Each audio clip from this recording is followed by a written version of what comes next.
아침의 공기는 된장찌개가 끓는 구수한 냄새와 계란 프라이가 익어가는 고소한 소리로 가득했다. 나는 작은 식탁 위에 아들 유준이를 위한 아침 식사를 차렸다.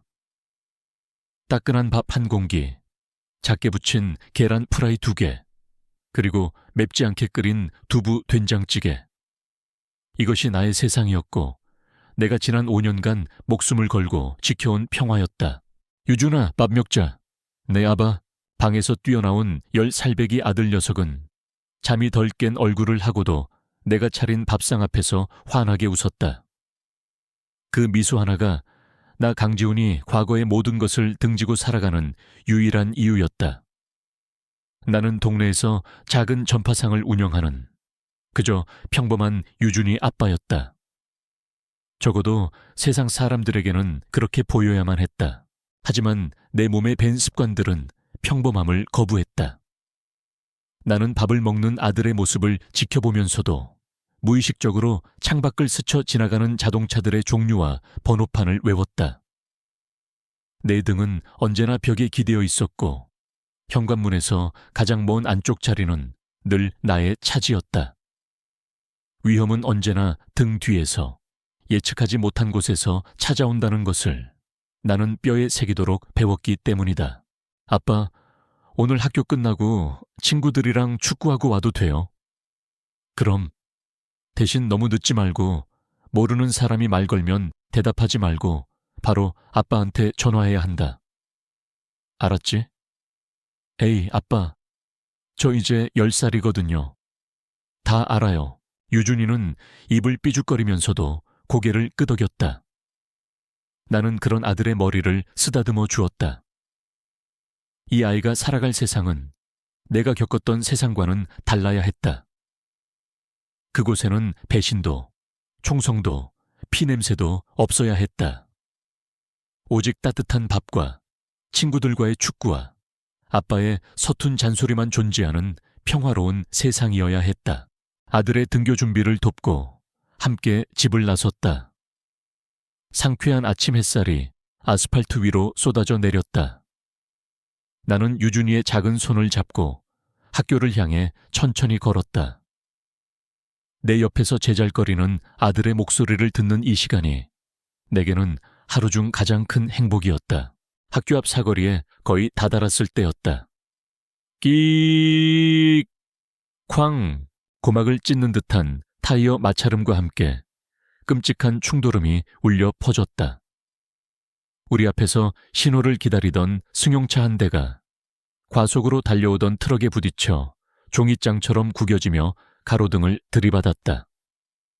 순식간에 일어난 일이었다. 주변 사람들은 비명을 지르거나 넋이 나간 채 그 자리에 얼어붙었다. 내 몸은 생각보다 먼저 반응했다. 유준아, 내 목소리는 나도 놀랄 만큼 차분하고 낮았다. 여기 가만히 서 있어. 절대로 움직이면 안 된다. 아빠가 10까지 셀 동안만, 아니 100까지 세고 있어. 나는 아들을 안전한 인도 안쪽으로 밀어넣고 사고 현장으로 달려갔다. 머릿속은 차갑게 식어 있었고 눈은 주변의 모든 상황을 스캔하고 있었다. 부서진 차체, 새어나오는 기름, 깨진 유리 조각들. 모든 위험 요소들이 한눈에 들어왔다. 나는 가장 먼저 트럭 운전석에 소리쳤다. 시동 끄고 빨리 내려요. 기름 새고 있습니다. 그리고는 구겨진 승용차로 다가갔다. 운전석의 문은 심하게 찌그러져 열리지 않았다. 안에는 젊은 여자가 피를 흘리며 정신을 잃고 있었다. 주변 사람들이 어쩔 줄 몰라 하며 휴대폰만 꺼내 들고 있었다. 나는 그중 한 명에게 명령했다. 거기 학생, 지금 당장 X19에 신고해. 위치는 XX 사거리, 승용차와 트럭 추돌 사고, 운전자 의식 불명. 그리고 다른 행인에게 외쳤다. 저쪽 약국에 가서 구급상자 좀 가져다 주세요. 빨리. 내 목소리에는 사람들을 움직이게 하는 힘이 있었다. 사람들은 홀린 듯이 내 지시를 따랐다. 나는 주변에 있던 누군가의 점퍼를 빌려 팔에 감았다. 그리고는 운전석 옆 창문을 팔꿈치로 가격했다. 강화 유리가 날카로운 소리를 내며 거미줄처럼 갈라졌다. 나는 조심스럽게 유리를 걷어내고 안으로 손을 뻗어 문 잠금 장치를 풀었다. 나는 여자의 목에 손을 대 맥박을 확인하고 기도를 확보했다. 다행히 숨은 붙어 있었다. 하지만 목에서 피가 흐르고 있었다. 경동맥 손상은 아니었지만 이대로 두면 과다출혈로 위험해질 수 있었다. 나는 점퍼로 상처 부위를 강하게 압박했다. 절대로 척추를 건드리지 않도록 목을 단단히 고정하는 것도 잊지 않았다. 과거 수없이 반복했던 훈련이 내 몸의 근육 하나하나에 기억되어 있었다. 괜찮아요. 정신 차려요. 곧 구급차가 올 겁니다. 나는 의식 없는 여자의 귓가에 끊임없이 말을 걸었다. 인간의 청각은 마지막까지 남아있다는 것을 알고 있었기 때문이다. 멀리서 구급차 사이렌 소리가 들려오기 시작했다. 나의 역할은 여기까지였다. 나는 지혈하던 점퍼를 약국에서 달려온 행인의 손에 넘겨주었다. 구급대원이 올 때까지 계속 이렇게 강하게 누르고 계세요. 절대로 손 떼면 안 됩니다. 나는 그 말을 마지막으로 몰려든 사람들 틈으로 조용히 빠져나왔다. 아무도 내게 주목하지 않았다. 나는 그저 사고 현장에 있던 수많은 행인 일에 불과했다. 나는 백을 다 세고도 그 자리에 꼼짝 않고 서 있던 유준이에게로 다가갔다. 가자, 아들. 학교 늦겠다. 아빠, 방금 그거 엄청 멋있었어요. 꼭 영화에 나오는 사람 같았어요. 유준이는 흥분한 얼굴로 나를 올려다보았다. 나는 애써 웃으며 아들의 머리를 헝클었다. 아니야, 누구라도 그렇게 했을 거야. 어서 가자. 나는 유준이의 손을 잡고 다시 평범한 아빠의 모습으로 돌아왔다. 하지만 내 심장은 오랫동안 잊고 있던 흥분과 동시에 씁쓸함으로 미친 듯이 뛰고 있었다. 방금 전에 나는 지금의 강지훈이 아니었다. 그것은 내가 버리고 온 과거, 내가 죽여버린 또 다른 나의 모습이었다. 그날 저녁, 나는 유준이가 잠든 것을 확인하고 나서야 겨우 나만의 시간을 가질 수 있었다. 나는 샤워를 하기 위해 옷을 벗었다. 거울에 비친 내 몸에는 평범한 전파상 주인의 것이라고는 할 수 없는 흔적들이 남아 있었다. 그리고 그 중에서도 가장 선명한 것은 내 왼쪽 팔뚝을 가로지르는 길고 흉측한 칼자국이었다. 10년 전 베이징의 한 호텔 복도에서 생긴 흉터. 나는 그날 동료를 잃고 나 역시 모든 것을 잃었다. 나는 물끄러미 그 흉터를 내려다보았다. 비가 오는 날이면 이 흉터는 어김없이 욱신거리며 내게 과거를 상기시켰다. 나는 서둘러 긴 소매 잠옷을 입어 그것을 가렸다. 바로 그때였다. 서랍장 깊숙한 곳에 넣어둔 낡고 오래된 휴대폰에서 짧은 진동이 울렸다. 나는 심장이 내려앉는 기분으로 그것을 꺼내 들었다. 전원을 켤 일도 올 리 없는 전화였지만 나는 그것을 버리지 못했다. 어쩌면 내 과거와의 마지막 연결고리라고 생각했기 때문일지도 모른다. 화면에는 발신자 번호 없이 도착한 문자 메시지 하나가 떠 있었다. 밤꾀꼬리가 새벽에 노래한다. 비울리 구역 이상 없음. 암호였다. 내가 몸담았던 조직에서 쓰던 아주 오래된 방식의 확인 신호. 밤꾀꼬리는 나를 지칭하는 암호명이었고 새벽에 노래한다는 것은 아직 내가 살아있으며 배신하지 않았다는 뜻이었다. 나는 한동안 그 짧은 문장을 멍하니 내려다보았다. 누가 보낸 것일까? 아직도 나를 감시하고 있는 것일까? 아니면 나를 필요로 하는 것일까? 나는 떨리는 손으로 답장을 입력했다. 와치카. 그리고는 마치 뜨거운 물건이라도 만진 것처럼 서둘러 메시지를 삭제하고 휴대폰의 모든 기록을 초기화했다. 다시는 켜질 일 없을 이 휴대폰을 나는 다시 서랍 가장 깊은 곳에 던져 넣었다. 나는 조용히 유준이의 방으로 갔다. 아이는 세상 모르고 평화롭게 잠들어 있었다. 나는 아이의 이마에 맺힌 땀을 닦아주었다. 이 아이의 평화, 그것을 지킬 수만 있다면 나는 다시 밤꾀꼬리가 되어야 한데도 상관없었다. 어둠 속에서 홀로 노래해야 한데도 나는 어둠 속에서 잠든 아들을 지켜보는 파수꾼처럼 오랫동안 그 자리에 서 있었다. 나의 고요한 세상에 아주 작은 균열이 생기기 시작하고 있었다. 그리고 나는 직감했다. 이 균열은 머지않아 나의 모든 것을 집어삼킬 거대한 폭풍의 시작이 되리라는 것을 사고 현장에서의 소라는 거짓말처럼 일상에 묻혔다. 나는 다시 평범한 전파상 주인 유준이 아빠의 가면을 썼다. 간밤의 암호 문자는 그저 과거에 망령이 빚어낸 악몽일 뿐이라고 애써 스스로를 다독였다. 나의 세상은 유준이를 중심으로 고요하고 안전하게 돌아가야만 했다. 나는 그 평화가 영원할 것이라고 어리석게도 믿고 싶었다. 하지만 균열은 내가 가장 지키고 싶었던 곳에서부터 시작되었다. 그날 저녁 학교를 마치고 돌아온 유준이는 평소와 달랐다. 늘 제잘거리며 현관문을 들어서던 아이는 아무 말 없이 신발을 벗고 자기 방으로 쏙 들어가 버렸다. 방문 너머로 아이의 기척을 살폈지만 인기척이 없었다. 이상했다. 유준아, 아빠 왔다. 오늘 학교에서 무슨 일 있었어? 나는 저녁을 준비하며 아무렇지 않은 척 물었다. 잠시 후 유준이가 방문을 열고 나왔다. 나는 아이의 얼굴을 보고 심장이 쿵 하고 내려앉는 것을 느꼈다.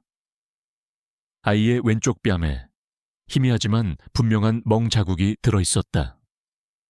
아이가 입고 있던 티셔츠의 어깨 부분은 살짝 찢어져 있었다. 유준아, 이 얼굴 왜 그래? 누구랑 싸웠어? 아니에요. 유준이는 내 눈을 피하며 고개를 저었다. 내어머졌어요. 축구하다가. 그것은 서툰 거짓말이었다. 나의 눈은 15년간 온갖 거짓과 위장을 간파해왔던 눈이었다. 나는 아이의 눈동자에 서린 깊은 슬픔과 공포를 읽었다. 하지만 나는 다그치지 않았다. 아이에게는 스스로 상처를 고백할 시간이 필요했다. 나는 그저 평소처럼 저녁을 차리고 아이가 좋아하는 소시지를 구웠다. 식탁에 마주 앉았지만 유준이는 밥을 깨작거리기만 할 뿐 제대로 먹지를 못했다. 나와 눈이 마주칠 때마다 아이는 황급히 고개를 숙였다. 그 모습을 보니 가슴이 미어지는 것 같았다. 아이가 무언가로부터 상처받고 있었다. 내가 만들어준 이 안전한 울타리 안에서 저녁을 먹고 나는 아이와 함께 거실에 앉아 조용한 시간을 가졌다. 그리고는 아주 부드러운 목소리로 다시 물었다. 아들, 아빠한테는 거짓말 안 해도 돼. 무슨 일이 있었는지 아빠한테만 살짝 말해줄 수 있을까? 아빠는 무슨 일이 있어도 유준이 편이야.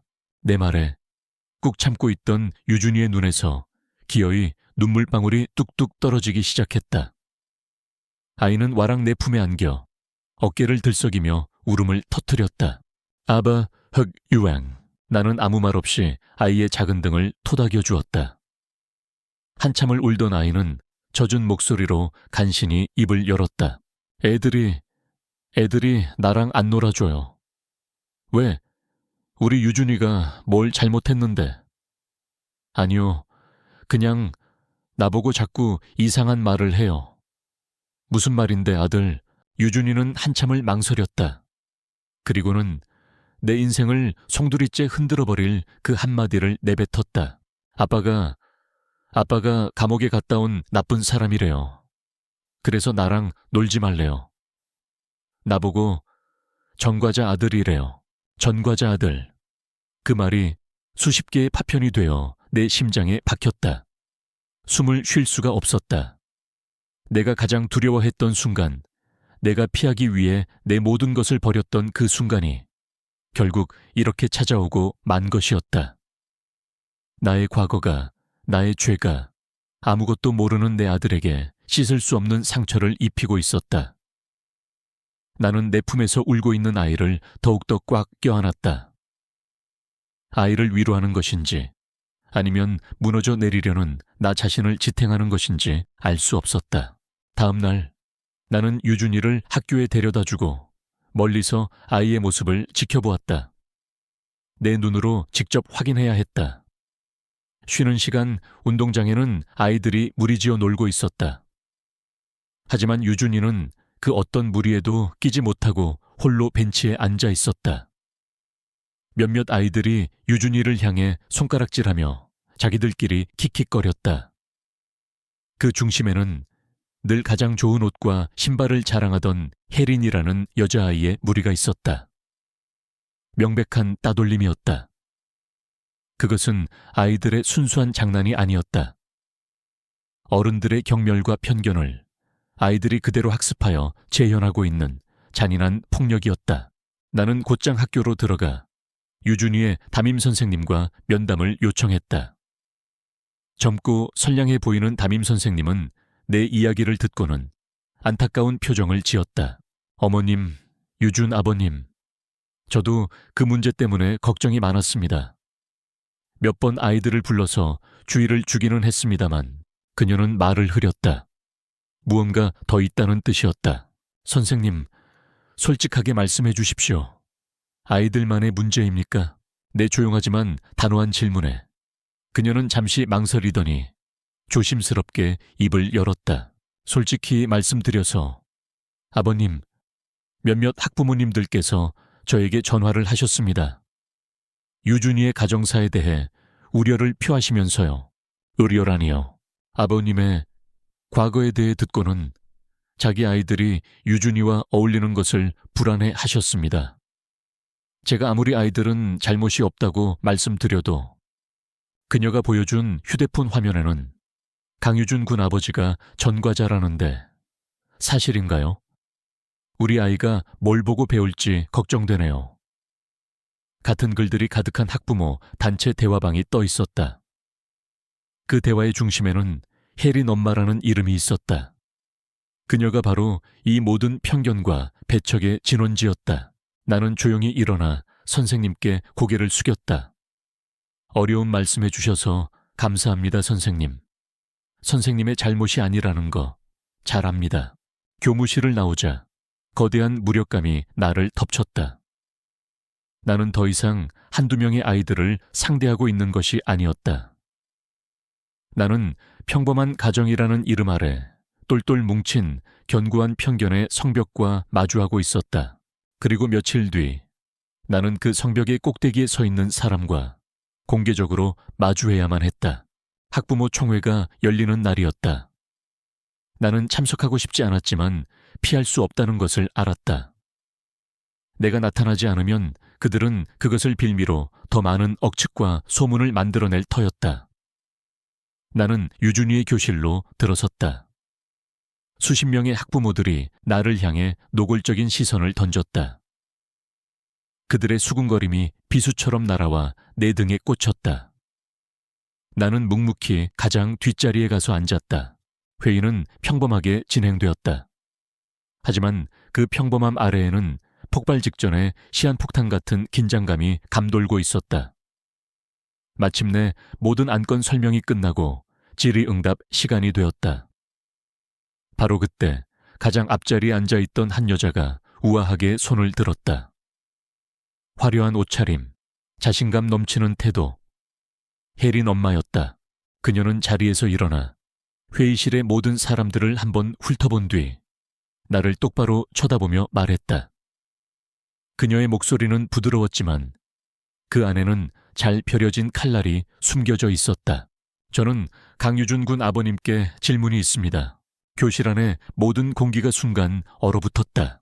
다들 아시다시피 저희 동네는 우리 아이들이 안전하고 깨끗한 환경에서 자라기를 바라는 부모들이 모여 사는 곳입니다. 그런데 최근 우리 학부모님들 중에 전과 기록이 있는 분이 계시다는 사실을 알게 되었습니다. 그녀의 시선은 한치의 흔들림도 없이 나를 향해 있었다. 우리 아이들의 안전과 정서적 안정을 위해서 우리 학부모들은 알 권리가 있다고 생각합니다. 강유준 군 아버님, 실례가 안 된다면 어떤 죄를 지으셨고 왜 교도소에 수감되셨는지 이 자리에서 명확하게 밝혀주실 수 있겠습니까? 그것은 질문이 아니었다. 공개적인 심판이었다. 나의 과거, 내가 내 아들을 지키기 위해 필사적으로 묻어버렸던 그 과거가 수십 개의 호기심과 경멸, 그리고 저기에 가득 찬 눈들 앞에서 발가벗겨질 위기에 처해 있었다. 나는 그 자리에서 꼼짝없이 도간에 든 쥐가 되고 말았다. 나의 고요했던 세상은 이렇게 막을 내리고 있었다. 학부모 총회가 끝난 뒤 나는 폐잔병처럼 집으로 돌아왔다. 수십 개의 눈이 내게 던졌던 경멸과 의심, 그리고 저기가 갑옷처럼 온몸을 짓누르는 듯했다. 교실을 나서는 내 등 뒤로 그들의 웅성거림이 파도처럼 밀려왔다. 그들은 이제 나를, 그리고 나의 아들을 이 공동체의 바이러스처럼 취급할 터였다. 집에 돌아오자 유준이가 나를 걱정스러운 눈으로 쳐다보았다. 아빠, 괜찮으세요? 나는 애써 웃으며 아이의 머리를 쓰다듬었다. 그럼 아빠 괜찮아. 그냥 어른들끼리 할 얘기가 좀 길어졌어. 나는 차마 내 아들에게 네 아비가 모두의 앞에서 죄인처럼 심판받았다는 말을 할 수 없었다. 나는 그저 아이를 꼭 껴안았다. 이 작은 아이를 지키기 위해서라면 나는 그 어떤 경멸과 모욕도 감수할 수 있었다. 하지만 어떻게 지켜야 한단 말인가? 나의 과거는 지워지지 않는 주홍글씨가 되어 이제 내 아들의 임에까지 새겨지고 있었다. 며칠 동안 상황은 더욱 악화되었다. 소문은 날개를 단 듯 퍼져나갔고 유준이는 학교에서 완벽한 외톨이가 되었다. 함께 점심을 먹는 친구도, 복도에서 인사를 건네는 친구도 없었다. 아이는 점점 더 말이 없어졌고 웃음을 잃었다. 아침마다 학교 가기 싫다며 이불 속에서 꾸물거리는 아이를 볼 때마다 내 심장은 갈갈이 찢어지는 것 같았다. 이것은 보이지 않는 폭력이었고 그 폭력의 칼날은 정확히 내 아들의 가장 여린 부분을 향하고 있었다. 나는 매일 밤 잠을 설쳤다. 잊었다고 생각했던 과거의 악몽들이 다시 나를 찾아왔다. 어두운 취조실의 공기, 차가운 쇳소리, 그리고 나를 배신했던 그자의 비웃는 얼굴. 나는 그 모든 것을 잊기 위해 이곳으로 도망쳐 왔지만 과거는 결코 나를 놓아주지 않았다. 사건은 예고 없이 터졌다. 그날 오후 나는 전파상에서 낡은 라디오를 수리하고 있었다. 작은 부품에 집중하며 잠시나마 골치 아픈 현실을 잊으려 애쓰고 있을 때였다. 가게 전화벨이 요란하게 울렸다. 모르는 번호였다. 여보세요, 강지훈입니다. 저 유준이 친구인데요. 수화기 너머에서는 다급하고 겁에 질린 어린아이의 목소리가 들려왔다. 아저씨, 유준이가 혜린이 누나 오빠랑 그 형들한테 목소리는 거의 울먹이고 있었다. 체육관 뒤에 있는 낡은 창고에 갇혔어요. 문을 잠가버렸어요. 뭐라고? 무서워요. 빨리 와주세요. 전화는 그렇게 끊겼다. 내 머릿속에 모든 회로가 끊어지는 기분이었다. 나는 수리하던 라디오를 집어던지고 가게 밖으로 뛰쳐나갔다. 이성과 판단은 사라졌다. 오직 내 아들을 구해야 한다는 아버지로서의 원초적인 본능만이 나를 지배했다. 내 안에 잠들어 있던 그것이 깨어나고 있었다. 나는 뛰면서도 내 몸이 평소와 다르다는 것을 느꼈다. 호흡은 가빠지지 않았고 발걸음은 더없이 효율적이었다. 내 눈은 학교로 향하는 가장 빠른 최단 경로를 마치 지도를 보듯 스캔하고 있었다. 신호등, 골목길, 인파의 흐름, 모든 것이 계산되고 있었다. 학교에 도착했을 때 낡은 체육관 뒤편 창고 앞에는 이미 몇몇 사람들이 모여 있었다. 유준이의 담임 선생님과 보건 선생님, 그리고 아들의 연락을 받고 달려온 듯한 몇몇 학부모들. 그 중심에는 팔짱을 낀 채 거만한 표정으로 서 있는 혜린 엄마와 그녀의 옆에 서서 반항적인 눈빛을 하고 있는 중학생 아들이 있었다. 창고 안에서는 유준이가 문을 두드리며 울부짖는 소리가 희미하게 들려왔다. 아빠, 아빠, 무서워요. 문 좀 열어주세요. 유준아. 나는 창고 문으로 달려가 소리쳤다. 아빠 왔다. 괜찮아, 아들. 아빠가 금방 꺼내줄게. 담임 선생님이 거의 울상이 되어 내게 말했다. 아버님, 어떻게 하죠? 창고 열쇠를 관리인 아저씨가 가지고 계신데 오늘 병원에 가셔서 연락이 안 돼요. 소방서에 신고는 했습니까? 네, 방금 신고했는데 오는데 시간이 좀 걸릴 거라고. 혜린 엄마는 이 상황이 마치 재미있는 구경거리라도 되는 양 혀를 차며 말했다. 어머, 어머, 요즘 애들 장난이 좀 짓궂다니까. 그래도 저렇게 겁이 많아서야. 남자애가 쯧쯧. 그 순간 내 안에 무언가가 끊어졌다. 나는 그녀를 돌아보았다. 내 눈빛이 어땠는지 나는 모른다.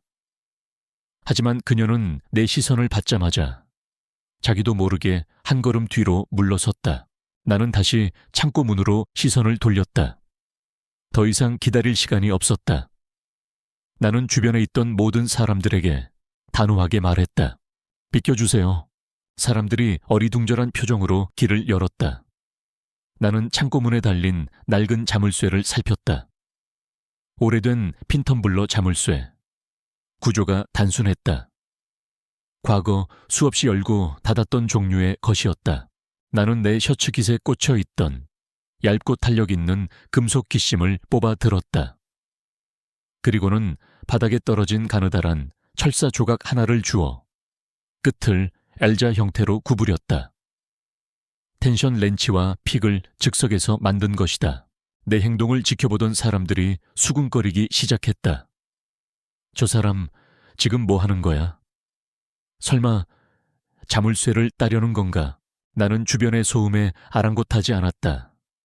나는 무릎을 굽히고 자물쇠에 텐션 렌치를 꽂아 가볍게 힘을 주었다. 그리고 다른 손에 든 픽으로 열쇠 구멍 안을 조심스럽게 탐색하기 시작했다. 모든 감각이 손끝으로 집중되었다. 나는 눈을 감았다. 느껴졌다.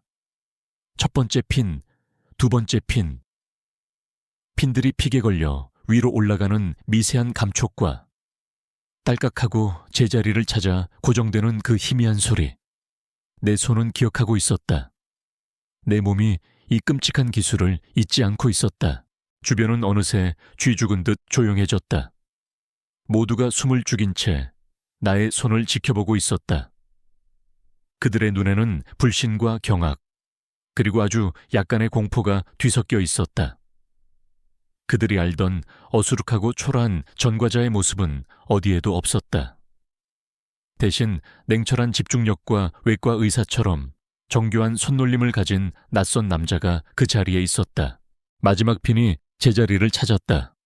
딸깍. 나는 텐션 렌치를 살짝 돌렸다. 둔탁한 소리와 함께 자물쇠가 풀렸다. 모든 과정이 30초도 채 걸리지 않았다. 나는 자물쇠를 바닥에 던져버리고 창고의 낡은 철문을 활짝 열었다. 어둡고 먼지 쌓인 창고 안에서 눈물과 콧물로 범벅이 된 유준이가 뛰어나와 내 품에 안겼다. 아바, 아바. 나는 아이를 꽉 껴안았다. 아이의 작은 몸이 공포로 가늘게 떨리고 있었다. 나는 아이의 등을 쓸어내리며 속삭였다. 괜찮아, 유준아. 이제 괜찮아. 아빠가 있잖아. 나는 아이를 품에 안은 채 천천히 일어섰다. 그리고 나를 둘러싼 사람들을, 특히 혜린이 엄마와 그녀의 아들을 차갑게 쳐다보았다. 나는 아무 말도 하지 않았다. 하지만 내 눈빛은 그 어떤 협박보다도 더 많은 것을 말하고 있었다. 혜린이 엄마의 아들은 내 시선을 받자마자 겁에 질려 제 어미의 등 뒤로 숨었다. 혜린 엄마의 얼굴은 창백하게 굳어 있었다. 그녀는 열린 자물쇠와 내 얼굴, 그리고 제 아들의 얼굴을 번갈아 쳐다보았다. 그녀의 머릿속에서 내가 알던 강지훈의 정보가 산산조각 나고 있을 터였다. 저급한 폭력 전과자가 아니었다. 이것은 훨씬 더 정교하고 훈련된 기술이었다. 그렇다면 저 남자의 정체는 대체 무엇인가? 그의 죄명은 대체 무엇이었는가? 나는 더 이상 그곳에 머물지 않았다. 나는 내 아들을 품에 안고 그들의 시선을 뒤로 한 채 조용히 그 자리를 떠났다. 나는 느낄 수 있었다. 내 등 뒤에 꽂히는 혜린 엄마의 시선을. 그 시선은 더 이상 단순한 경멸이 아니었다. 그것은 정체를 알 수 없는 존재에 대한 깊은 의심과 두려움이었다. 나는 그녀가 이대로 끝내지 않으리라는 것을 직감했다. 그녀는 파헤치려 들 것이다. 자신의 모든 인맥과 자원을 동원해서라도 나의 진짜 과거를, 내가 묻어버린 비밀을 알아내려 할 것이다. 나는 아들을 안고 걸으며 어두워지는 하늘을 보았다. 작은 균열은 이제 댐의 붕괴를 예고하는 거대한 금이 되어 있었다. 나의 조용한 세상은 이제 정말로 끝나가고 있었다. 그날 이후 학교 앞 공기는 눈에 띄게 달라졌다. 이전까지 나를 향하던 시선이 노골적인 경멸과 무시였다면 이제 그 시선에는 아주 다른 종류의 감정이 섞여 있었다. 그것은 바로 두려움이었다. 혜린 엄마는 더 이상 내게 아는 척을 하지 않았다. 그녀는 아침마다 딸의 손을 잡고 학교에 데려다 주면서도 나를 마치 투명 인간처럼 취급했다. 하지만 나는 그녀의 등 뒤에서, 그녀의 어깨 너머로 그녀가 다른 학부모들과 무어라 수군거리며 나를 힐끔거리는 것을 느낄 수 있었다. 그녀는 나를 관찰하고 있었다.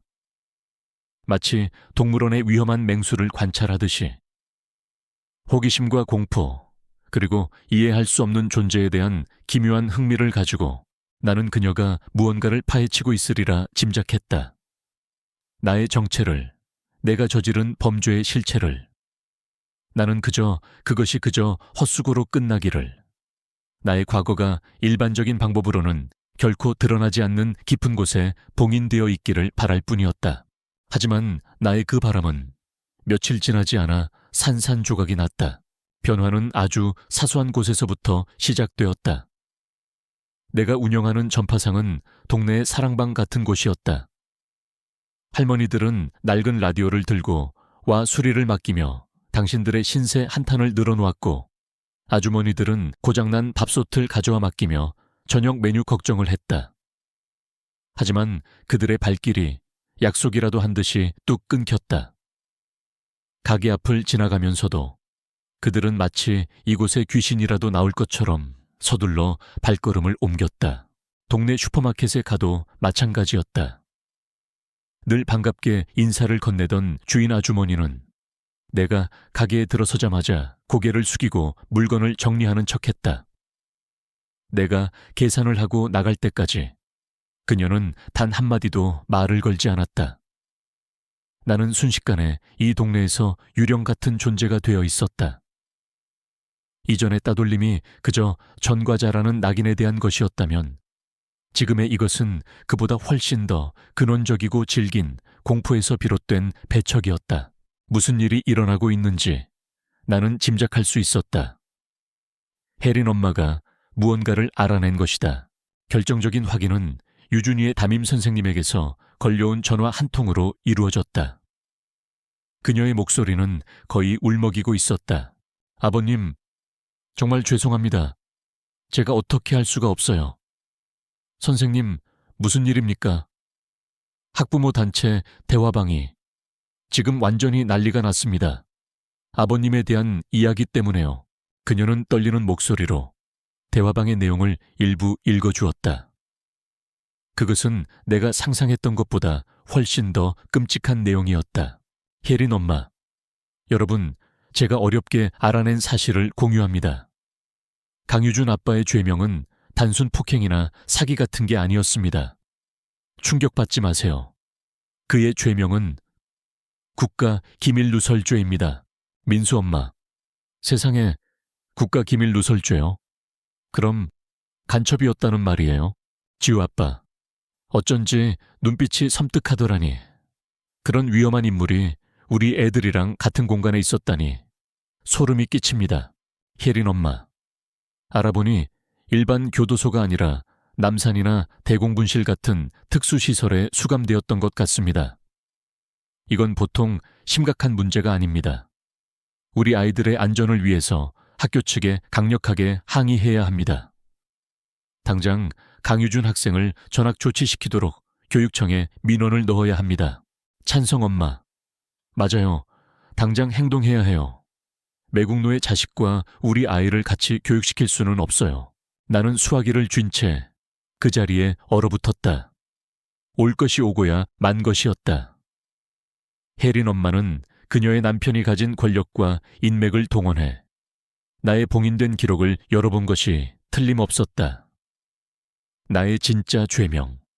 그것은 사람들에게 전과자라는 단어보다 훨씬 더 큰 공포와 혐오감을 불러일으키고 있었다. 나는 이제 폭력 전과자가 아니었다. 나는 하루아침에 나라를 팔아먹은 간첩, 매국노, 내 아이들의 안전을 위협하는 잠재적 테러리스트가 되어 있었다.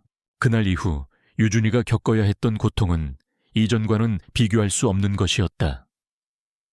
이전의 따돌림이 괴롭힘과 놀림이었다면 이제는 완벽한 투명 인간 취급이었다. 아이들은 더 이상 유준이에게 돌을 던지거나 욕을 하지 않았다. 대신 유준이가 다가가면 홍해가 갈라지듯 갈라졌다. 유준이가 앉는 자리 주변으로는 마치 전염병 환자를 피하듯 아무도 앉지 않았다. 아이들은 유준이를 두려워했다. 그 작은 아이에게서 나라를 팔아먹은 배신자의 그림자를 보고 있었다. 어른들이 주입한 공포는 아이들의 세계에서 가장 잔인한 형태의 폭력이 되어 나타났다. 유준이는 더 이상 울지 않았다.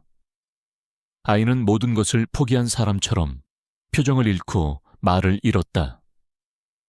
학교에서 돌아오면 아이는 곧장 자기 방으로 들어가 몇 시간이고 나오지 않았다. 방 안에서는 아무런 소리도 들리지 않았다. 그 침묵이 내 심장을 칼로 도려내는 것처럼 아팠다. 나는 무력했다. 내가 할 수 있는 일은 아무것도 없었다. 내가 어떻게 해명을 할 수 있단 말인가? 나는 사실 배신자가 아니라 더 큰 배신자를 잡으려다 억울하게 누명을 쓴 것이오라고. 누가 내 말을 믿어줄 것이며 설령 믿어준다고 한들 그것은 나의 과거를, 조직의 비밀을 세상에 드러내는 것이나 마찬가지였다. 그것은 내가 목숨을 걸고 지키기로 맹세했던 침묵의 서약을 깨는 것이었다. 나는 그저 이 모든 부당함과 편견을 온몸으로 받아낼 수밖에 없었다. 내가 선택한 삶의 대가였다. 하지만 내 아들은, 아무 죄 없는 내 아들은 왜 이 고통을 겪어야 한단 말인가? 밤이 되면 나는 잠든 아들의 얼굴을 보며 소리 없이 울었다. 아이의 얼굴은 잠든 순간에도 편안해 보이지 않았다. 무언가에 쫓기는 사람처럼 미간을 희미하게 찌푸리고 있었다. 나는 아이의 뺨에 난 멍자국을 쓸어보았다. 이 작은 아이가 감당하기에는 너무나도 가혹한 현실이었다. 나는 깨달았다. 내가 틀렸다는 것을. 나는 과거를 묻고 조용히 숨어 지내면 언젠가는 모든 것이 잊히고 평범한 삶을 살 수 있을 것이라 믿었다. 그것이 유준이를 지키는 최선의 방법이라고 생각했다. 하지만 아니었다. 나의 침묵과 수동적인 태도는 내 아들을 지켜주지 못했다. 오히려 비겁한 아비의 아들이라는 더 큰 상처를 안겨주었을 뿐이었다. 나를 둘러싼 그물은 점점 더 좁혀져 오고 있었다. 혜린 엄마가 파헤친 나의 죄명은 분명 나의 옛 적들의 귀에도 들어갈 터였다. 그들은 내가 다시 세상 밖으로 나오려 한다고, 과거의 진실을 밝히려 한다고 오해할지도 모른다. 그들은 결코 나를 가만두지 않을 것이다. 이제 더 이상 숨을 곳이 없었다. 물러설 곳도 없었다. 나는 어둠 속에서 잠든 아들의 손을 꽉 잡았다. 이 작은 손을 지키기 위해서라면 나는 무엇이든 해야 했다. 설령 그것이 내가 그토록 벗어나려 했던 과거의 괴물과 다시 마주하는 일이라 할지라도 수동적인 방어는 끝났다. 이제는 내가 먼저 움직여야 할 때였다. 나의 침묵을 깨고 그들이 만들어 놓은 이 거대한 편견의 성벽에 정면으로 맞서 싸워야 할 때가 온 것이다. 나는 더 이상 유준이 아빠라는 가면 뒤에 숨어 있을 수 없었다. 나는 다시 밤꾀꼬리가 되어야만 했다. 나의 결심은 차가운 분노 속에서 더욱 단단해졌다. 나는 더 이상 숨거나 피하지 않기로 했다. 그들이 나를 세상 밖으로 끌어냈다면 기꺼이 나가주리라. 그리고 내 아들을 위협하는 모든 것들로부터 내가 가진 모든 것을 사용해 맞서 싸우리라. 하지만 나의 다짐과는 별개로 현실은 여전히 지옥이었다. 유준이는 결국 학교에 가는 것을 거부했다. 아이는 꾀병을 부리는 것이 아니었다. 그 작은 영혼은 이미 보이지 않는 폭력에 병들어 있었다. 나는 억지로 아이를 학교에 보낼 수 없었고 며칠간 아이를 결석시킨 채 내 전파상으로 데리고 나왔다. 가게 구석에 작은 책상을 마련해주고 아이가 좋아하는 만화책과 장난감을 가져다 주었다. 유준이는 아무 말 없이 그곳에 앉아 그림을 그리거나 책을 읽었다. 아이의 웃음소리가 사라진 가게 안은 낡은 라디오에서 흘러나오는 소음만이 공허하게 맴돌았다. 나는 다시 일상으로 돌아온 척했다. 고장난 텔레비전을 고치고 손님 없는 가게를 지켰다.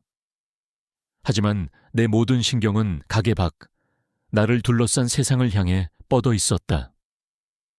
나의 훈련된 감각들이, 10년간 잠들어 있던 감각들이 비명을 지르며 깨어나고 있었다. 나는 보기 시작했다. 가게 건너편 길가에 매일 같은 자리에 주차되어 있는 검은색 세단. 창문은 짙게 선팅되어 안을 들여다볼 수 없었다. 나는 그 차의 번호판을 외웠지만 그것이 위조된 번호판이라는 것을 본능적으로 알았다. 나는 느끼기 시작했다. 유준이와 함께 잠시 장을 보러 나갈 때 우리 뒤를 일정한 강역으로 따라붙는 낯선 남자의 시선을.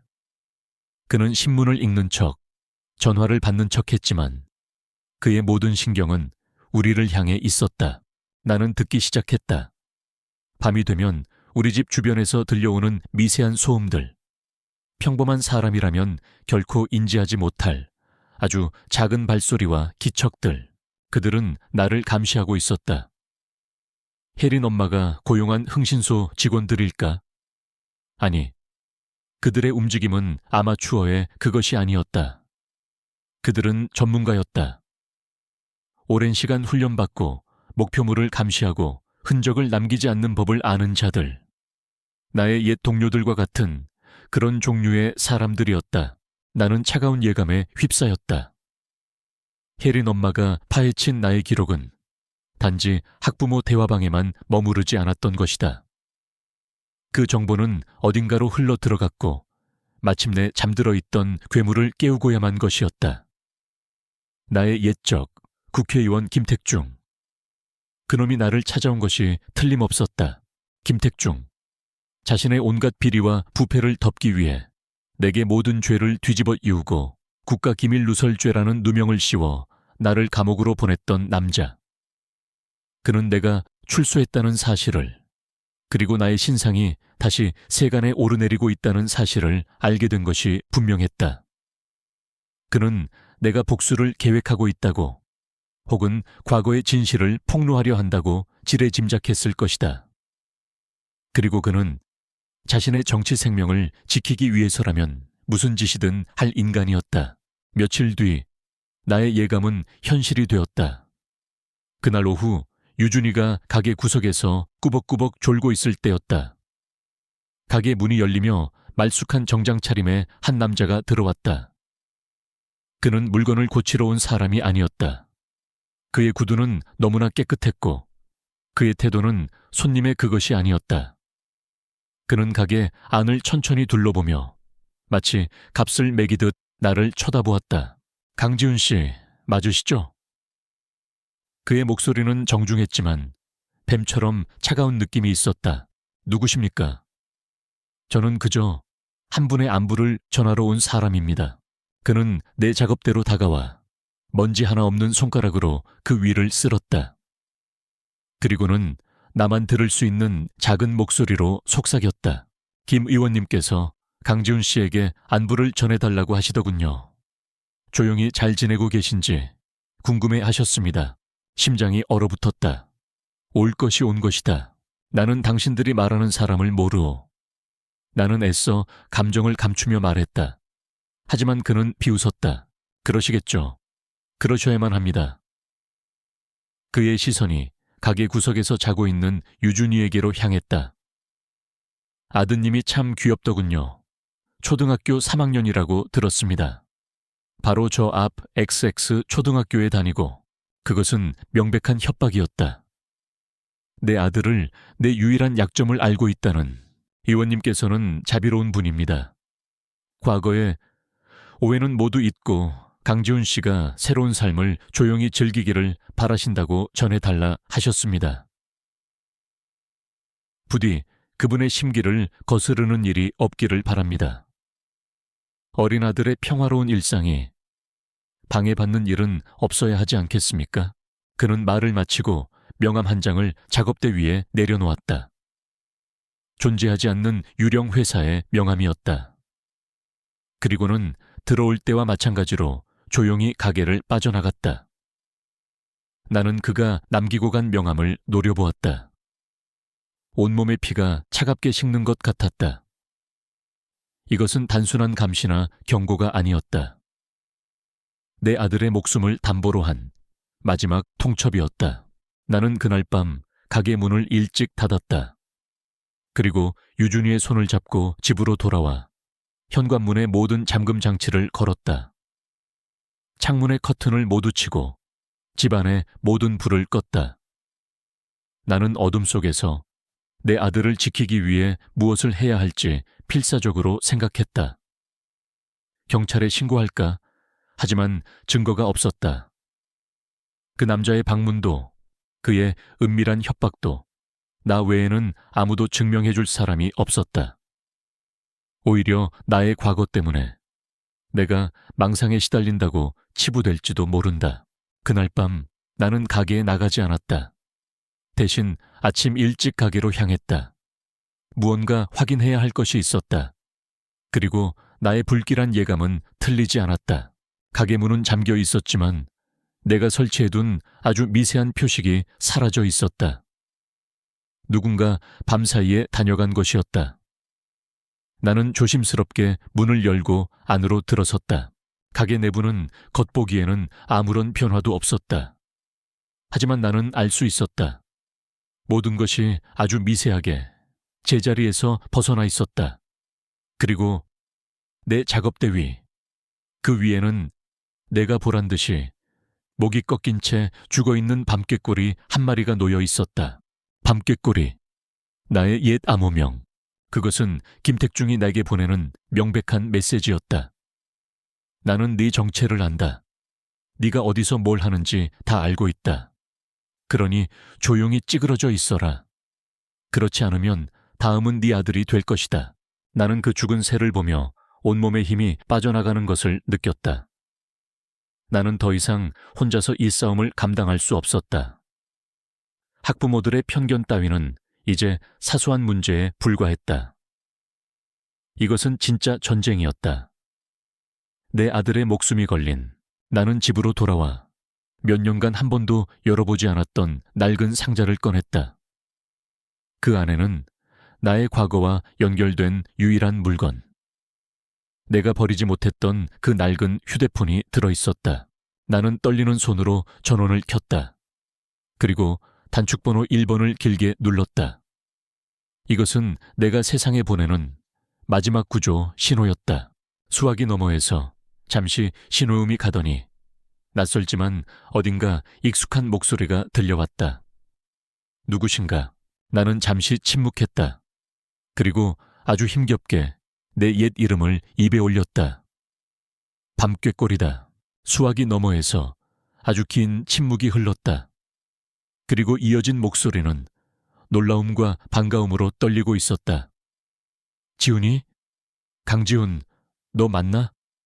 세상에, 이게 몇 년 만이야. 어디서? 그는 나의 옛 상관, 최 부장이었다. 나는 그의 반가운 목소리를 들으며 눈을 감았다. 나의 조용한 삶은 이제 완전히 끝났다. 최 부장님. 내 목소리는 쇠처럼 차갑고 단단했다. 도움이 필요합니다. 가을 운동회 날. 하늘은 거짓말처럼 높고 푸르렀다.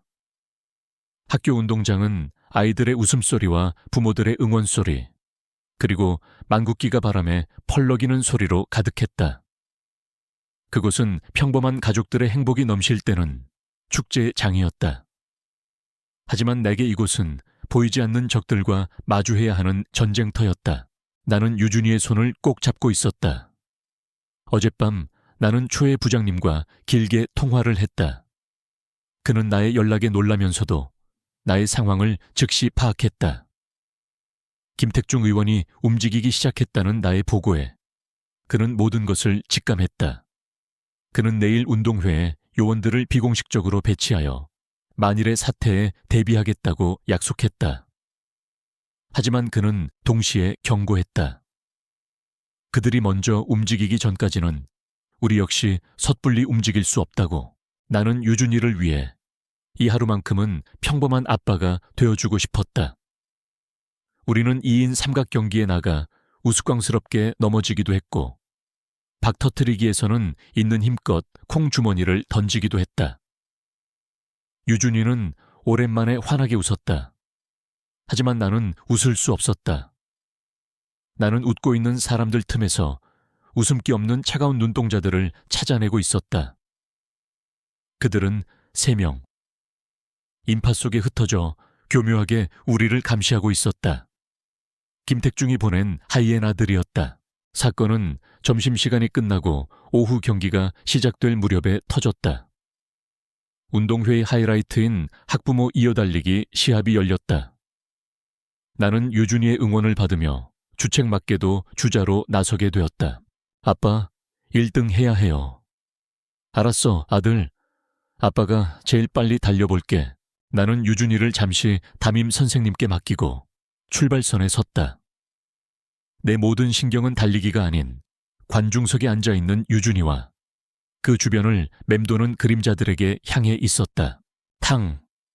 출발 신호와 함께 나는 달려나갔다. 하지만 바로 그 순간 나는 보았다. 감시하던 놈들 중 하나가 일부러 음료수 갑 한 대를 엎어 사람들의 시선을 끄는 것을, 그리고 다른 한 놈이 그 혼란을 틈타 유준이에게로 다가가고 있었다. 심장이 멎는 것 같았다. 그들의 목표는 나를 유인해낸 뒤 아들을 납치하려는 것이었다. 나는 경기를 포기하고 트랙을 가로질러 유준이에게로 달려갔다. 유준아, 내가 소리치는 순간 놈들은 본색을 드러냈다. 한 놈이 유준이의 입을 막고 아이를 번쩍 들어 학교 후문을 향해 뛰기 시작했다. 주변의 학부모들은 갑작스러운 상황에 비명을 지르며 어쩔 줄 몰라 했다. 그 순간 내 머릿속에 모든 것이 명확해졌다. 분노도 두려움도 사라졌다. 오직 단 하나의 목표, 내 아들을 구해야 한다. 나는 더 이상 유준이 아빠가 아니었다. 나는 10년간 국가의 가장 어두운 곳에서 임무를 수행했던 국정원 블랙요원 밤꾀꼬리로 돌아갔다. 시간이 느리게 흐르는 것 같았다. 내 눈은 주변의 모든 것을 분석했다.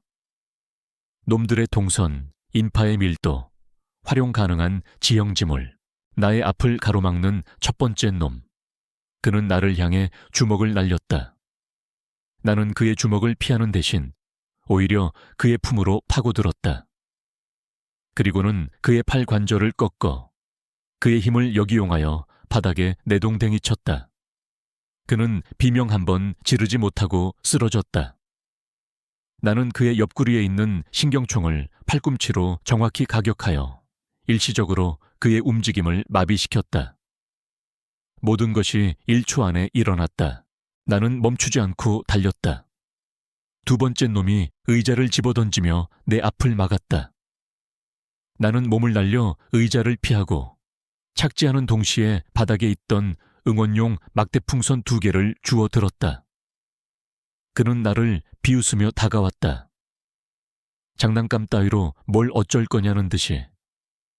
하지만 나는 막대풍선의 팽팽한 탄력을 이용하여 그의 양쪽 관자놀이를 정확히 가격했다. 퍽 하는 소리와 함께 그는 순간적인 뇌진탕으로 비틀거리며 쓰러졌다. 이 모든 광경을 운동장에 있던 수백 명의 학부모들이 혜린 엄마가 숨을 죽인 채 지켜보고 있었다. 그들의 얼굴에는 경악과 불신이 가득했다. 저것은 싸움이 아니었다. 일방적인 제압이었다. 그들이 알던 어수룩하고 초라한 전과자가 아니었다. 그는 마치 잘 짜인 각본대로 움직이는 액션 영화 주인공처럼 냉철하고 빠르고 무자비했다. 마침내 나는 유준이를 붙잡고 있는 마지막 놈을 따라잡았다. 학교 후문, 차가 대기하고 있는 곳이었다. 그 아이, 내려놔. 내 목소리는 얼음처럼 차가웠다. 놈은 겁에 질린 듯했다. 하지만 그는 마지막 발악을 했다. 그는 품에서 칼을 꺼내 유준이의 목에 겨누었다. 오지마, 더 다가오면 이 꼬마 목숨은 없어. 주변에서 비명이 터져 나왔다. 혜린 엄마는 하얗게 질린 얼굴로 입을 틀어막았다. 상황은 최악으로 치닫고 있었다. 나는 멈춰 섰다. 그리고는 아주 천천히 두 손을 들어 올렸다. 항복의 표시처럼. 좋아. 알았어. 흥분하지 마. 나는 아주 부드러운 목소리로 그를 안심시키려 했다. 그의 시선이 잠시 내 손으로 향하는 그 찰나의 순간 나는 움직였다.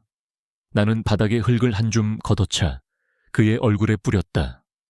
그가 순간적으로 눈을 감고 당황한 틈을 타 나는 이미 그의 품 안으로 파고든 뒤였다. 나는 칼을 든 그의 손목을 꺾어 제압하고 다른 손으로는 유준이를 안전하게 내 뒤로 빼냈다.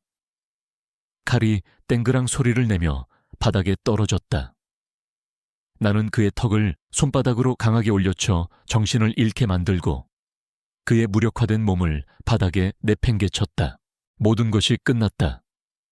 나는 거친 숨을 몰아쉬며 내 뒤에 숨어 떨고 있는 유준이를 꼭 껴안았다.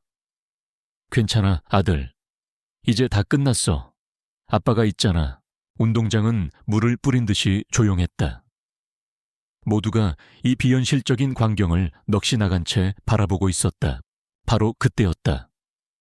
운동장 입구에서 검은 정장을 입은 남자들이 나타났다. 그들은 일사불란하게 움직여 바닥에 쓰러져 있는 놈들을 제압하고 수갑을 채웠다. 그리고 그들 사이를 뚫고 익숙한 얼굴이 내게로 다가왔다.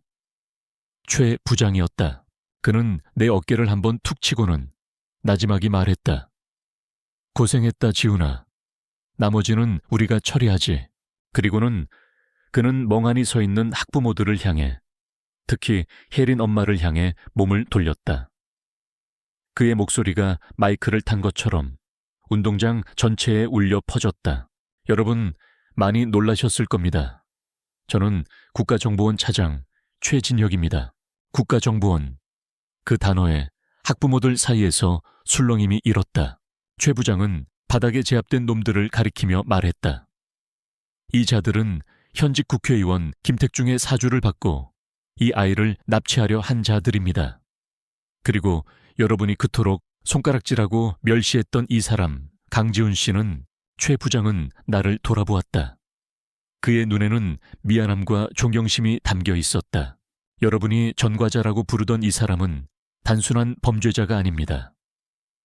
이 사람은 바로 그 국회의원 김택중의 비리와 반역 행위를 세상에 알리려다 오히려 그가 쳐놓은 함정에 빠져 국가기밀누설죄라는 누명을 쓰고 모든 것을 희생해야 했던 국가정보원의 가장 뛰어난 블랙 요원이었습니다. 이 사람의 죄명은 배신이 아니라 이 나라를 구하려 했던 애국이었습니다. 여러분은 여러분의 아이들을 위해 자신의 삶을 희생한 영웅을 지난 몇 달간 괴롭히고 짓밟아 온 것입니다. 그의 말이 끝나자 운동장에는 무거운 침묵이 내려앉았다. 혜린 엄마는 그 자리에 주저앉을 듯 비틀거렸다. 그녀의 얼굴은 수치심과 충격으로 하얗게 질려 있었다. 그녀는 믿을 수 없다는 눈으로 나와 내 품에 안겨있는 유준이를 바라보았다. 나는 다른 사람들의 시선은 아랑곳하지 않았다. 나는 그저 내 품에 안긴 아들을 더욱더 꽉 껴안았다. 유준이는 더 이상 울지 않았다. 아이는 경이로움과 사랑이 가득한 눈으로 나를 올려다보고 있었다. 나의 명예는 가장 처절하고 가장 극적인 방식으로 마침내 회복되었다. 운동장의 그날 이후 나의 세상은 다시 한번 뒤집혔다. 하지만 이번에는 절망을 향한 추락이 아니었다. 그것은 어둡고 긴 터널의 끝에서 마주한 눈부신 빛을 향한 비상이었다. 다음 날 아침 대한민국은 발칵 뒤집혔다. TV와 인터넷의 모든 메인 뉴스는 한 사람의 이름으로 도배되었다. 김택중 의원. 그리고 그의 이름 옆에는 나의 이름과 내 아들 유준이의 얼굴 사진이 모자이크 처리된 채 함께 오르내렸다. 속보. 현직 국회의원 김택중. 전직 국정원 요원 아들 납치 교사 혐의로 긴급 체포. 밤꾀꼬리라 불린 비운의 애국자. 10년 만에 드러난 충격적 진실. 뉴스는 내가 지난 10년간 겪었던 모든 일을 초회 부장과 국정원의 공식 브리핑을 통해 세상에 알렸다. 김택중이 어떻게 정적을 제거하고 자신의 비리를 덮기 위해 나를 이용했는지, 내가 왜 국가기밀누설죄라는 누명을 쓸 수밖에 없었는지, 그리고 그가 이번에는 어떻게 나의 아들을 이용해 나를 영원히 침묵시키려 했는지, 나의 모든 과거가, 나의 모든 억울함이 낱낱이 공개되었다. 나는 더 이상 정체불명의 전과자가 아니었다. 나는 하루아침에 숨겨진 애국자, 비운의 영웅이 되어 있었다. 전파상 가게 앞에는 기자들이 몰려들었고 전화는 쉴 새 없이 울려댔다. 나는 그 모든 것을 피해 최 부장이 마련해준 안전가옥에서 유준이와 함께 며칠을 보냈다. 유준이는 아직 이 모든 상황을 다 이해하지는 못하는 듯했다. 하지만 아이는 한 가지만은 분명히 알고 있었다. 자신의 아버지가 더 이상 부끄러운 사람이 아니라는 것을. 아이는 내 곁에 꼭 붙어서 TV에 나오는 내 이야기를 신기한 눈으로 바라보았다. 그 눈에는 지난 몇 달간 아이를 짓눌렀던 어두운 그늘이 거짓말처럼 사라져 있었다. 며칠 뒤 나는 다시 나의 집으로, 나의 전파상으로 돌아왔다. 세상의 소라는 여전했지만 나를 바라보는 세상의 시선은 완전히 달라져 있었다. 가장 먼저 나를 찾아온 것은 혜린 엄마였다. 그녀는 다른 학부모들과 함께가 아닌 홀로 고개를 푹 숙인 채 내 가게 앞에 서 있었다. 그녀는 더 이상 화려한 옷차림에 자신감 넘치던 그 여인이 아니었다. 수척하고 창백한 얼굴에는 깊은 죄책감과 수치심이 어려 있었다. 나는 묵묵히 그녀를 가게 안으로 들였다. 그녀는 들어오자마자 내 앞에서 무릎을 꿇었다. 죄송합니다. 그녀는 고개를 들지 못한 채 흐느끼기 시작했다. 정말 죄송합니다. 제가 무슨 짓을 저질렀는지 죽을 죄를 지었습니다. 나는 그녀를 일으켜 세우려 하지 않았다. 그녀에게는 이 시간이 필요하다는 것을 알았다. 저는 그저 제 아이가 좋은 환경에서 나쁜 것 물들지 않고 자라기만을 바랐습니다. 하지만 저의 그 이기적인 마음과 어리석은 편견이 한 아이의 마음에, 그리고 한 분의 영웅의 삶에 씻을 수 없는 상처를 남겼습니다. 제 무지함을, 제 오만함을 어떻게 용서받아야 할지 모르겠습니다. 그녀의 사과는 진심이었다. 나는 그녀의 울음 속에서 그녀 역시 이기적인 편견의 피해자였을 뿐이라는 것을 느꼈다. 나는 조용히 입을 열었다. 일어나십시오, 혜린이 어머님. 내 목소리는 차분했다. 원망은 없었다. 당신의 사과는 내가 아니라 내 아들 유준이가 받아야 할 것입니다. 하지만 아들을 대신해서 당신의 사과를 받겠습니다. 나는 그녀를 바라보며 말했다. 그리고 부탁이 하나 있습니다. 다시는 이 학교에서 그 어떤 아이도 그 아이의 부모가 누구인지, 그 배경이 어떠한지로 평가받는 일이 없도록 해주십시오. 모든 아이들은 그 자체로 존중받을 자격이 있습니다. 그것만 약속해 주신다면 저는 모든 것을 잊겠습니다. 혜린 엄마는 고개를 끄덕이며 눈물로 약속했다. 그녀는 학교의 모든 학부모들을 대표하여 유준이와 내게 공식적으로 사과하는 자리를 마련하겠다고 했다. 그리고 학교에는 나의 명예를 기리는 작은 기념패라도 세우고 싶다고 했다. 나는 그 모든 것을 정중히 사양했다. 나에게 필요한 것은 그런 명예가 아니었으니까. 그녀가 돌아간 뒤 이번에는 정부의 사람들이 나를 찾아왔다. 최 부장이 국정원의 고위 간부들과 함께 내 누추한 전파상을 방문한 것이었다. 그들은 내 앞에 서서 정중하게 경례를 붙였다. 강지훈 요원, 조국은 당신에게 큰 빚을 졌습니다. 그들은 내게 국가 최고 등급의 보국 훈장을 수여하겠다고 했다. 또한 나의 모든 누명을 공식적으로 벗겨주고 국정원의 명예로운 직책으로 복귀시켜주겠다고 제안했다. 밀린 월급과 특별 보상금에 대한 이야기도 꺼냈다. 그것은 내가 잃어버렸던 지난 10년의 세월을 보상받고 남은 인생을 영웅으로 살아갈 수 있는 거부할 수 없이 달콤한 제안이었다. 나는 잠시 눈을 감았다. 화려한 명예, 권력, 그리고 부. 과거의 나라면 어쩌면 갈망했을지도 모르는 것들이었다. 하지만 지금의 나는 아니었다. 나는 조용히 고개를 저었다. 부장님, 그리고 여러분들의 마음은 정말 감사합니다. 하지만 저는 돌아가지 않겠습니다.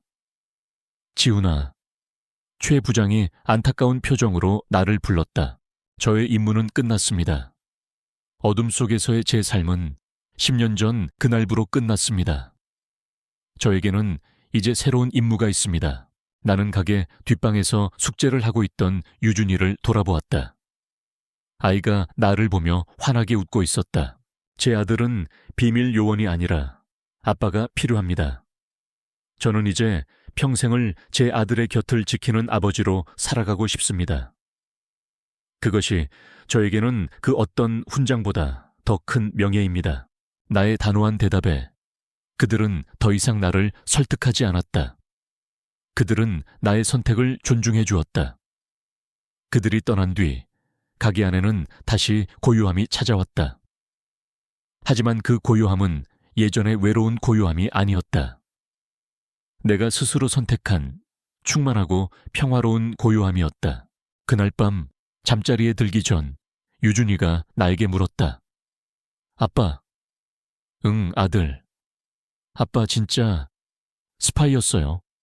영화에 나오는 것 같은 그런 거요. 아이의 눈은 호기심으로 반짝이고 있었다. 나는 아이의 침대맡에 걸터앉아 아이의 눈을 마주보며 말했다. 스파이랑은 조금 달라. 그럼요. 아빠는 우리나라를 지키기 위해서 아주 어렵고 가끔은 위험한 일을 하는 사람이었어. 다른 사람들이 모르는 곳에서 우리나라를 나쁜 사람들로부터 지키는 일이었지. 나는 아이가 이해하기 쉬운 단어를 골라 차분히 설명했다. 나는 나의 과거를 미화하거나 영웅시하지 않았다. 그저 있었던 사실을 담담하게 이야기해 주었다. 하지만 아빠의 그 임무는 이제 끝났어. 지금 아빠에게는 훨씬 더 중요하고 훨씬 더 멋진 임무가 생겼거든. 그게 뭔데요? 나는 유준이의 코를 살짝 꼬집으며 웃으며 말했다. 바로 강유준을 평생토록 안전하게 그리고 행복하게 지켜주는 임무. 내 말에 유준이는 잠시 생각에 잠기더니 이내 활짝 웃으며 내 목을 끌어안았다. 그게 최고네요. 아빠가 제 전담 경호원이네요. 그럼 VIP 고객님, 우리는 한참 동안 서로를 끌어안고 웃었다. 우리의 관계는 이제 거짓과 비밀이 아닌 진실이라는 단단한 반석 위에 새롭게 세워지고 있었다.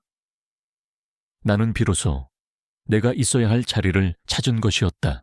그 후로 1년이라는 시간이 흘렀다. 나의 삶을 뒤덮었던 거대한 폭풍은 이제 아득한 예실이 되었다. 시간은 상처를 아물게 했고 진실은 굳게 닫혔던 사람들의 마음을 열게 했다. 나의 작은 전파상은 더 이상 수리만 하는 공간이 아니었다. 동네 아이들은 학교가 끝나면 약속이라도 한 듯 내 가게로 놀러와.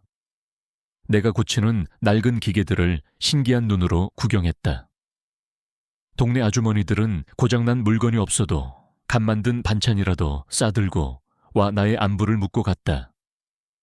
나를 향한 시선은 더 이상 경계와 두려움이 아니었다.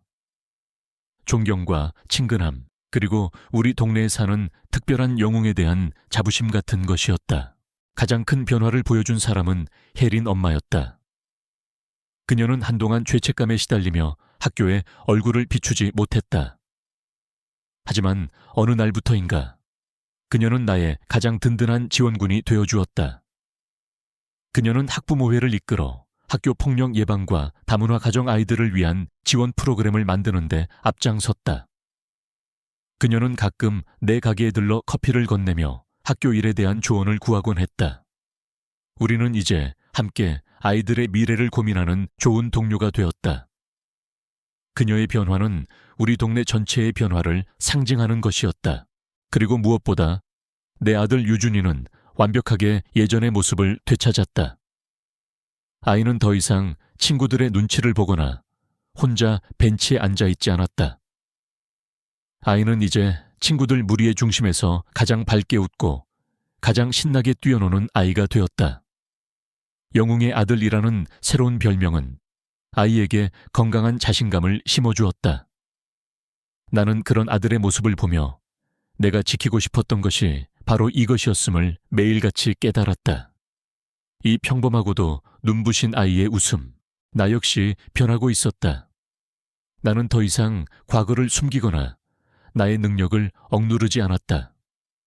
대신 나는 그것을 좋은 곳에 쓰기로 결심했다. 어느 토요일 오후 나는 학교 체육관에 서 있었다. 내 앞에는 유준이와 혜린이를 비롯한 동네 아이들과 그들의 엄마들이 진지한 얼굴로 나를 바라보고 있었다. 나는 혜린 엄마의 제안을 받아들여 주말마다 어린이와 엄마를 위한 생활안전교실을 열기로 한 것이었다. 자, 여러분, 오늘 배울 것은 위험한 상황에서 벗어나는 가장 중요한 방법입니다. 나는 아이들의 눈높이에 맞춰 몸을 낮추고 말했다. 그건 바로 큰 소리로 싫어요 라고 외치고 무조건 안전한 곳으로 도망치는 거예요.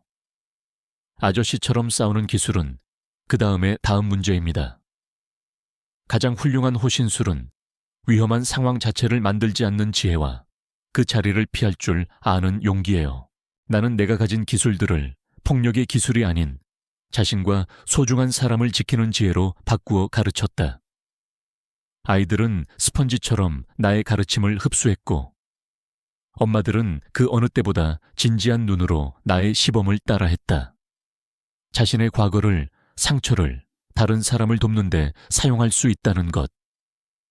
그것은 내게 주어진 또 다른 형태의 구원이었다. 나는 더 이상 어둠 속의 밤꾀꼬리가 아니었다. 나는 밝은 햇살 아래에서 아이들의 안전을 가르치는 유준이 아빠였다. 그리고 마침내 나의 길고 길었던 임무가 진정으로 끝났음을 실감하는 날이 찾아왔다. 학교에서 열린 가을 과학경진 대회 날이었다. 운동회 때와는 또 다른 아이들의 재기발랄함과 학부모들의 기대감으로 가득한 날이었다. 나와 유준이는 함께 준비한 작품 앞에 서 있었다. 우리의 작품은 내가 가게에서 가져온 낡은 부품들로 만든 깡통 라디오였다. 다른 아이들의 화려한 로봇이나 어려운 과학 이론에 비하면 초라하기 짝이 없는 작품이었다. 하지만 유준이는 자신의 작품을 무척이나 자랑스러워했다. 아이는 심사위원들과 다른 학부모들에게 아빠와 함께 밤을 새워가며 라디오를 조립했던 과정을 신이 나서 설명했다. 나는 그저 옆에서 아들의 어깨를 토닥여주거나 필요한 공구를 건네주며 미소 지을 뿐이었다.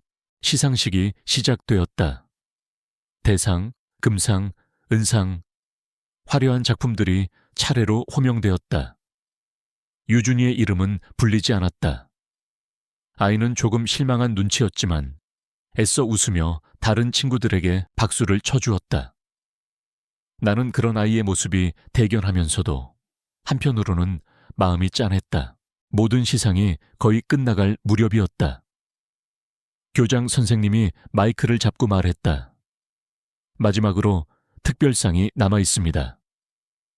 비록 화려하지는 않지만 아빠와 아들이 함께 협력하여 버려진 것에 새로운 생명을 불어넣어준 그 과정이 가장 아름다웠던 팀에게 드리는 창의상입니다. 3학년 2반 강유준 군. 유준이는 자신의 이름이 불리자 믿을 수 없다는 표정으로 나를 쳐다보았다. 아빠, 저 상 탔어요. 그래 아들, 어서 올라가봐. 유준이는 단상 위로 달려가 교장 선생님에게서 작은 리본과 상장을 받았다. 그리고는 뒤도 돌아보지 않고 다시 내게로 달려와 내 품에 와락 안겼다. 아이의 손에는 파란색 창의상 리본이 들려 있었다. 나는 그 순간 내 인생의 그 어떤 임무를 완수했을 때보다도 더 큰 희열과 자부심을 느꼈다. 나는 한 나라의 운명을 좌우하는 비밀 정보를 빼내기도 했고 국가 원수를 위기에서 구해내기도 했다. 하지만 그 모든 영광의 순간들도 지금 내 아들이 받아온 이 값싼 파란색 리본 하나보다 더 빛나지는 않았다. 나는 아이의 눈높이에 맞춰 무릎을 꿇었다. 그리고 아이의 손에 들린 리본을 마치 이 세상에서 가장 소중한 훈장이라도 되는 듯이 바라보았다. 정말 잘했어, 내 아들. 아빠는 네가 정말 자랑스럽다. 나는 유준이를 힘껏 껴안았다. 내 아들의 작고 따뜻한 몸. 이것이 내가 지켜낸 나의 세상이었고 나의 조국이었으며 나의 모든 것이었다. 나는 더 이상 밤깨꼬리 강지훈이 아니었다. 나는 그저 세상에서 가장 행복한 유준이 아빠였다. 우리는 나란히 손을 잡고 시끌벅적한 강당을 빠져나왔다. 유준이는 자신의 깡통 라디오가 어떻게 소리를 내게 되었는지 신이 나서 제잘거렸다. 나는 그 목소리를 들으며 조용히 미소 지었다. 가을 햇살이 우리 두 사람의 어깨 위로 따스하게 쏟아져 내리고 있었다. 내 인생의 두 번째 봄은 이렇게 평범하고도 완벽하게 계속되고 있었다. 오늘 저의 이야기가 당신의 마음에 작은 울림을 주었다면 구독과 좋아요, 그리고 알림 설정으로 저의 다음 이야기를 응원해 주세요. 여러분의 따뜻한 관심 하나하나가 저에게는 큰 힘이 됩니다. 소중한 사람들과 함께 늘 따뜻하고 행복한 날들 보내시기를 바랍니다. 감사합니다.